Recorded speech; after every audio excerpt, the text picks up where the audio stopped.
As you bring the dumbbell to your chest, you're gonna roll out and you're gonna have your upper back on the ball. You're gonna make a diamond shape with your hands and you're gonna place that around the dumbbell. As you take the dumbbell overhead, you're gonna stretch your back and keep your hips up and your feet grounded. You really want to focus on pushing your heels into the floor as you stretch your back and the dumbbell overhead.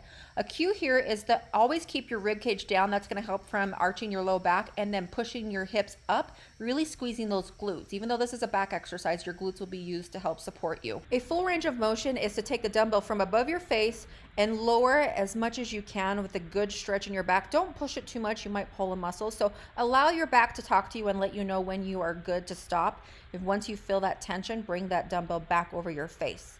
Do not let your hips drop. Oftentimes I see my clients focusing so much on their back that they forget to raise their hips, but the hips are going to help you feel a little bit more supported and use as a strong base. When you're done, you'll place the dumbbell on your chest and you're going to push your feet back so you can roll up and go to a sitting position, and then you can place the dumbbell on the floor.